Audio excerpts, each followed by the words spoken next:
జగన్ ప్రభుత్వం విద్యుత్ శాఖను సొంత జేబు సంస్థలా మార్చుకుంది. విద్యుత్ సంస్థల అవసరాలు, నిధుల వెసులుబాటుతో సంబంధం లేకుండా సొంత లాభాలకే ప్రాధాన్యత ఇచ్చింది. కమిషన్ పోస్టులను ఇక అమ్ముకునేందుకు కొన్ని సబ్స్టేషన్లు పనులను ప్రతిపాదించింది. కడప జిల్లాలో ఎంపీ అవినాష్ రెడ్డి సిఫారసుతో 68 సబ్స్టేషన్లు, మాజీ మంత్రి పెద్దిరెడ్డి నియోజకవర్గ పరిధిలో 30 సబ్స్టేషన్ల నిర్మాణానికి డిస్కంలు అనుమతించాయి. ఇదే విధంగా వైసీపీ నేతలు పోటీపడి అవసరం లేని చోట సబ్స్టేషన్లు మంజూరు చేయించుకున్నారు. సరైన అధ్యయనం లేకుండా మంజూరు చేసిన వాటిని గుర్తించి ఇప్పటికీ నిర్మాణం మొదలుపెట్టని 140 సబ్స్టేషన్లను కూటమి ప్రభుత్వం రద్దు చేసింది.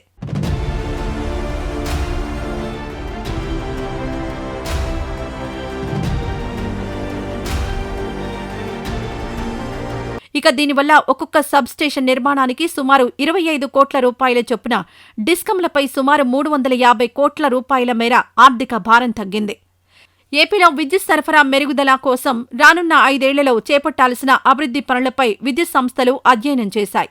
విద్యుత్ లోడ్ ఎక్కువ కావడంతో తరచూ విద్యుత్ సరఫరాకు అంతరాయం ఏర్పడే సబ్స్టేషన్లను గుర్తించి వాటి సామర్థ్యం పెంచడం లేదా కొత్త సబ్స్టేషన్లు నిర్మించేందుకు ప్రతిపాదిస్తాయి.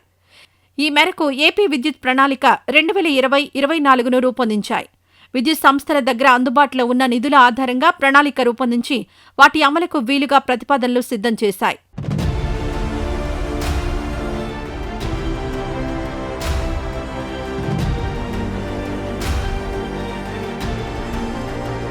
ఏపీలో గత 5 ఏళ్లలో 1891 కోట్ల రూపాయలతో 927 సబ్స్టేషన్లు నిర్మించాలని ప్రతిపాదించాయి. వీటితో పాటు గత ప్రభుత్వంలో పనిచేసిన మంత్రులు, ఎమ్మెల్యేలు, ఇతర నేతలను సంతృప్తిపరిచేందుకు అదనంగా మరో 350 సబ్స్టేషన్ల నిర్మాణానికి డిస్కంలు అనుమతించాయి. దీనివల్ల డిస్కంలు సుమారు 875 కోట్ల రూపాయలు అదనంగా ఖర్చు చేయాల్సిన పరిస్థితి ఏర్పడింది. సుమారు 1.12 లక్షల కోట్ల రూపాయల మేర అప్పులో ఉన్న విద్యుత్ సంస్థలకు ఇది మరింత భారంగా మారింది.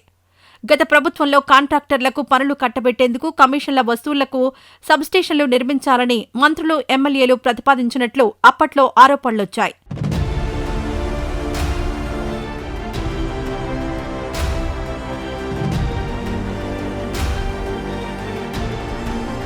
ఇక దీంతో పాటు ఒక్కో సబ్స్టేషన్లో 4 ఆపరేటర్ పోస్టులను నియమించుకునే అవకాశం ఉంది.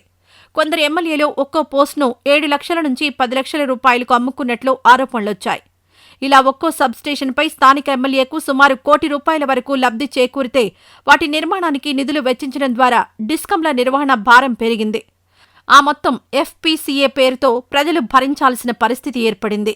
ఈ వీడియో నచ్చితే లైక్ చేయండి. అలాగే మా ఛానల్ని ఫస్ట్ టైం కనుక చూస్తున్నట్టయితే ఇప్పుడే సబ్స్క్రైబ్ చేసుకుని పక్కనే ఉన్న గంట సింబల్ ని యాక్టివేట్ చేసుకోండి. అప్పుడే మేము పెట్టే ప్రతి వీడియో మీకు నోటిఫికేషన్ గా వస్తుంది. అలాగే ఈ వీడియో పూర్తిగా చూసినందుకు ధన్యవాదాలు.